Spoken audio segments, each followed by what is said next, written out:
നരേന്ദ്ര, നിന്നോട് ഞാൻ 100 വട്ടം പറഞ്ഞിട്ടുണ്ട് എന്റെ വഴിയിൽ ഒരു തടസ്സമായി ഒരിക്കലും വന്ന് പോവരുതെന്ന്. പക്ഷേ നീ കേൾക്കില്ല അല്ലേ?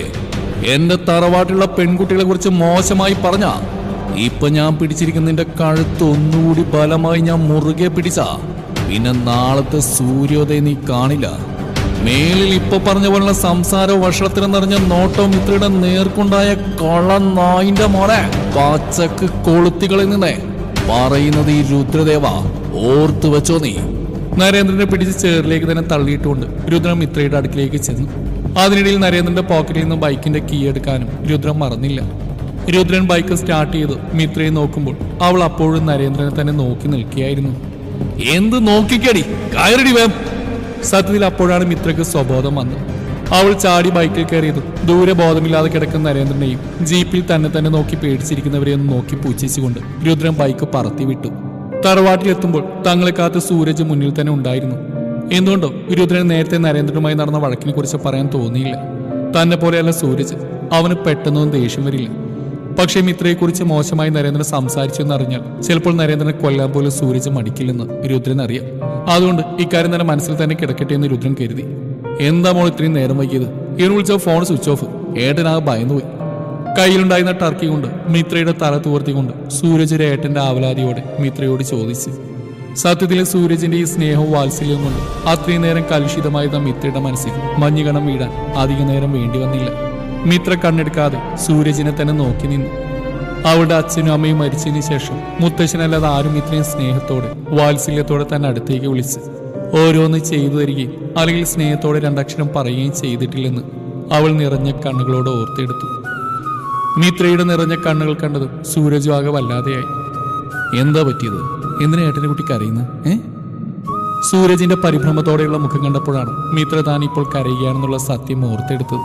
തന്റെ നിറഞ്ഞ കണ്ണുകൾ വേഗം തുടച്ചുകൊണ്ട് അവൾ സൂരജിനെ നോക്കി പുഞ്ചിരിച്ചുകൊണ്ട് പറഞ്ഞു, അത് ഒന്നില്ലേട്ടാ, ഞാൻ എന്തോ ആലോചിച്ച് കരഞ്ഞു പോയതാ. ഏട്ട ഉറങ്ങാൻ നോക്ക്, ഞാൻ എന്തെങ്കിലും കഴിച്ച് കിടക്കട്ടെ. ശരി, ഗുഡ് നൈറ്റ്. Good night. നന്നായി മിത്രയ്ക്ക് വിശക്കുന്നുണ്ടായിരുന്നു. അതുകൊണ്ട് എന്തെങ്കിലും കഴിക്കാനെന്ന് കരുതി അവൾ പതിയെ ഹാളിലേക്ക് ചെന്ന മിത്ര കാണുന്ന ഭക്ഷണം ഇരുന്ന് കഴിക്കുന്ന രുദ്രനെയാണ്. അവനെ കണ്ടതും അത്രയും നേരം വയറിൽ നിന്ന് വന്ന വിശപ്പിന്റെ വിളി എവിടെയോ പോയി മറഞ്ഞ പോലെ മിത്രയ്ക്ക് തോന്നി. രുദ്രൻ കഴിക്കുന്നതുകൊണ്ട് തന്നെ അവന്റെ തൊട്ടരികിലായി വന്നിരുന്ന് കഴിക്കാൻ മിത്രയ്ക്ക് മടി തോന്നിയതുകൊണ്ട് അവൾ വേഗം തിരിഞ്ഞു നടക്കാൻ ഒരുങ്ങി. പെട്ടെന്നാണ് പുറകിൽ നിന്നും മിത്രയെ രുദ്രന്റെ അമ്മ വിളിച്ചത്. മോളെന്താ അവിടെ തന്നെ നിൽക്കുന്നത്? ഇവിടേക്ക് വാ, ഭക്ഷണം കഴിച്ചിട്ട് പോവാലോ. നന്ദനെയാണ് കാത്തു നിൽക്കുന്നെങ്കിൽ അവൾക്ക് വേണ്ടെന്ന് പറഞ്ഞ് നേരത്തെ കിടന്നു. വന്നിരിക്കൂ കുട്ടി. സ്നേഹത്തോടെയുള്ള ഒരു അമ്മയുടെ വിളിയെ തിരസ്കരിക്കാൻ മിത്രയ്ക്ക് തോന്നിയില്ല. അതുകൊണ്ട് തന്നെ അല്പം മടിച്ചിട്ടാണെങ്കിലും മിത്ര രുദ്രന്റെ എതിർവശത്തായിട്ടുള്ള ചെയറിലായി വന്നിരുന്നു. ഭക്ഷണം കഴിക്കുമ്പോൾ ഇടയ്ക്കിടയ്ക്ക് മിത്രയുടെ കണ്ണുകൾ രുദ്രനെ തേടി പോകുന്നുണ്ടായിരുന്നു. പക്ഷേ രുദ്രനാണെങ്കിൽ തന്റെ തൊട്ടരികിൽ അങ്ങനെ ഒരാൾ ഇരിക്കുന്നെന്ന് പോലും ശ്രദ്ധിക്കാതെയാണ് ഭക്ഷണം കഴിക്കുന്നത്. മിത്രയാണെങ്കിൽ ഒരു ചപ്പാത്തി എങ്ങനെയൊക്കെയോ കഴിച്ച് വേഗം അവിടുന്ന് എഴുന്നേറ്റ് കൈ കഴുകാൻ വേണ്ടി ഓടി. മിത്രമോളെ, നീ വളരെ കുറച്ചാണല്ലോ കഴിച്ച്. നിന്റെ പ്രായത്തിലുള്ള കുട്ടികളെല്ലാം നല്ലോണം ഭക്ഷണം കഴിക്കണം. അമ്മ സ്നേഹത്തോടെ ശാസിച്ചുകൊണ്ട് അവളോട് പറഞ്ഞു. അത് പിന്നെ അമ്മേ, എനിക്ക് മതിയായതുകൊണ്ടാ. അവരുടെ മുഖത്തേക്ക് നോക്കാതെ താഴേക്ക് നോക്കിക്കൊണ്ട് പറഞ്ഞ് അവൾ വേഗം പടികേറി മുകളിലേക്ക് പോയി. പിറ്റേന്ന് രാവിലെ അവരുടെ തറവാട്ട് ക്ഷേത്രത്തിൽ പ്രത്യേക പൂജയുള്ളതുകൊണ്ട് രുദ്രന്റെ അമ്മ മിത്രയ്ക്ക് ഒരു സെറ്റ് ധാവണിയായിരുന്നു കൊടുത്തത്. എന്തുകൊണ്ടോ രുദ്രന്റെ അമ്മയുടെ സ്വഭാവം മിത്രയ്ക്ക് വളരെ ഇഷ്ടമായിരുന്നു. ഇടയ്ക്കിടയ്ക്ക് അവൾക്ക് തന്നെ മരിച്ചുപോയ അമ്മയെ ഓർമ്മ വരുമായിരുന്നു അവരെ കാണുമ്പോൾ. അതുകൊണ്ട് തന്നെ അവർ നൽകിയ ധാവണി സെറ്റ് അവൾ സന്തോഷപൂർവ്വം തന്നെയാണ് വാങ്ങിയത്. മിത്ര താഴേക്ക് ചെല്ലുമ്പോൾ തറവാട്ടിലെ ഭൂരിപക്ഷം അംഗങ്ങൾ ഹാളിൽ ഇരിക്കുന്നുണ്ടായിരുന്നു. എല്ലാവരും അമ്പലത്തിലേക്ക് പോകാൻ റെഡിയായിട്ടുണ്ടെന്ന് കണ്ടാൽ തന്നെ അറിയാം. മൊബൈലിൽ കാര്യമായി എന്തോ നോക്കിക്കൊണ്ടിരിക്കുകയാണ് രുദ്രൻ. പക്ഷേ അവന്റെ ചോര ഊറ്റിക്കൊണ്ട് എതിർവശത്തെ സോഫയിൽ താരപ്പേശിയുടെ മകൾ അശ്വതി അവനെ തന്നെ നോക്കിയിരിക്കുന്നുണ്ടായിരുന്നു. ആവശ്യത്തിലധികം മേക്കപ്പും ഇട്ട് ശരീരത്തിന്റെ പല ഭാഗങ്ങളും എടുത്തു കാണിച്ചുകൊണ്ടുള്ള അവളുടെ വസ്ത്രം തന്നെ രുദ്രനെ വശീകരിക്കാൻ വേണ്ടിയായിരുന്നു. പക്ഷെ അതൊന്നും ശ്രദ്ധിക്കാതെ മൊബൈലിൽ കാര്യമായിട്ടെന്തോ പണിയിലാണ് രുദ്രൻ. മുകളിൽ നിന്ന് ആരോ താഴോട്ട് ഇറങ്ങി വരുന്ന പോലെ തോന്നിയ രുദ്രൻ ഗോവണിപ്പടിയുടെ ഭാഗത്തേക്ക് നോക്കിയതും അവന്റെ കണ്ണുകൾ ഒരു നിമിഷം വിടർന്നു വന്നു. അത്രയും മനോഹരിയായിരുന്നു മിത്ര. കേരള സെറ്റ് സാരിയിൽ അവളുടെ സൗന്ദര്യം ഒന്നുകൂടെ കൂടിയതുപോലെ അവന് തോന്നി. കണ്ണെടുക്കാതെ ആരെയോ നോക്കി രുദ്രൻ ഇരിക്കുന്ന പോലെ തോന്നിയ അശ്വതി അതാരാണെന്ന് നോക്കാൻ വേണ്ടി മുന്നോട്ട് നോക്കിയതും കണ്ടു. ആരെയും ശ്രദ്ധിക്കാതെ താഴോട്ട് മുഖം കുനിച്ചുകൊണ്ട് ഇറങ്ങി വരുന്ന മിത്രയെ. ഇത്രയും അണിഞ്ഞൊരുങ്ങി രുദ്രനെ വശീകരിക്കാൻ വേണ്ടി ഏറെ സമയമായി താൻ ഇവിടെ ഇരിക്കാൻ തുടങ്ങിയിട്ട്. പക്ഷെ തന്നെയൊന്നും ശ്രദ്ധിക്കാതെ തന്തയും തള്ളയും ആരാണെന്നറിയാതെ എവിടെ കിടക്കുന്ന പിച്ചക്കാരിക്ക് തുല്യമായ മിത്രയെ കണ്ണെടുക്കാതെ നോക്കിയിരിക്കുന്ന രുദ്രനെ കണ്ടത് അശ്വതിയുടെ കണ്ണിൽ മിത്രയോടുള്ള പക എരിയുന്നുണ്ടായിരുന്നു.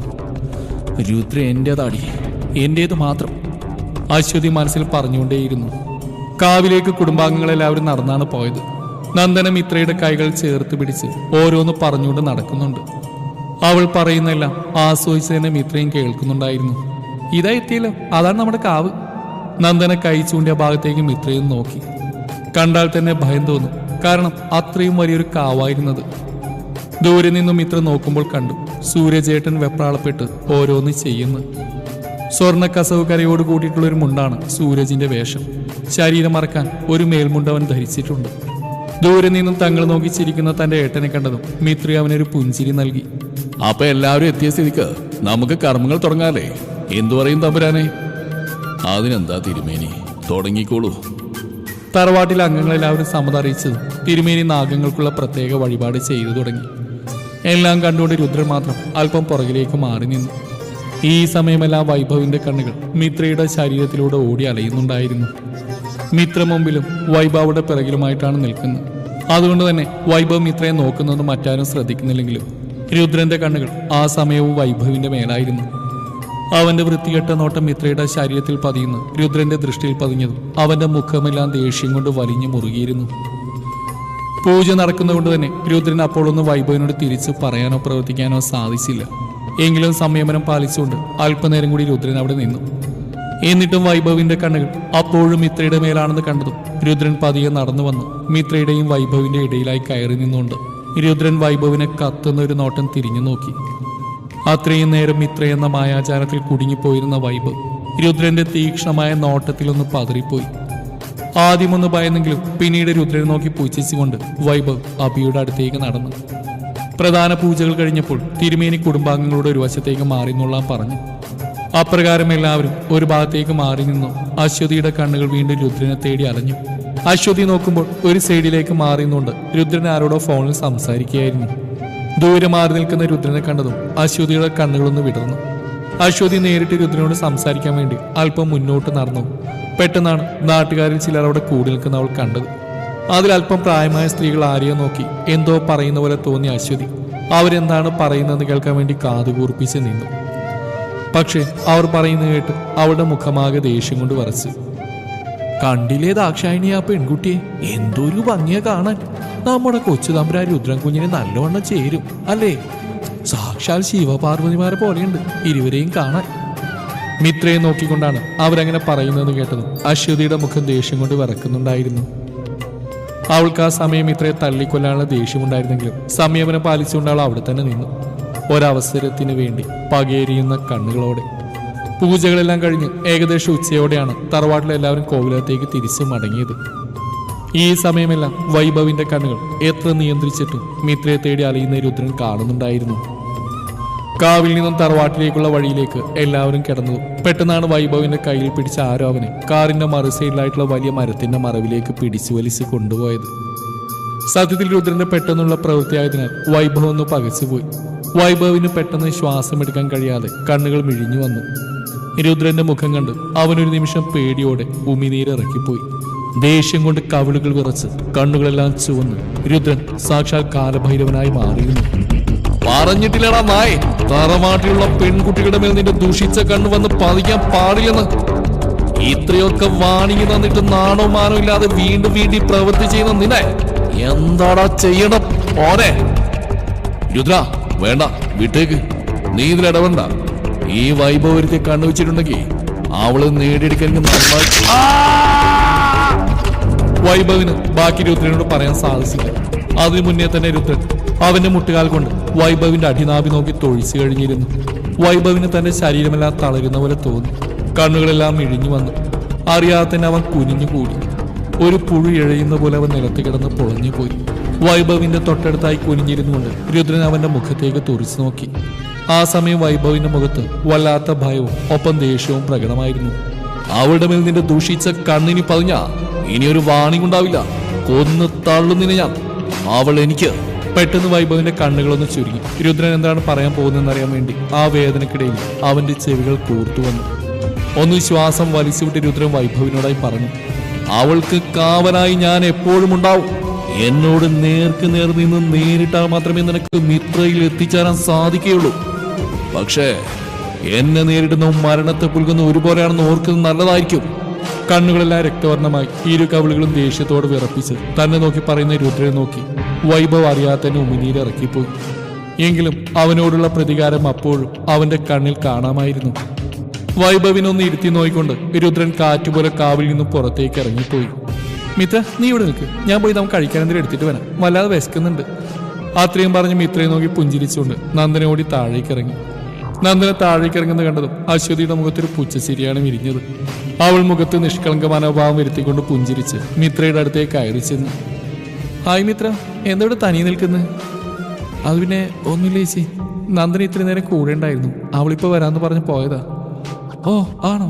ആക്ച്വലി എനിക്കൊരു സഹായം ചെയ്യോ മിത്ര? നീ എന്താ ചേച്ചി? അശ്വതിയുടെ മുഖത്തെ പരിഭ്രമം കണ്ടതും മിത്രയ്ക്ക് ചോദിക്കാതിരിക്കാൻ സാധിച്ചില്ല.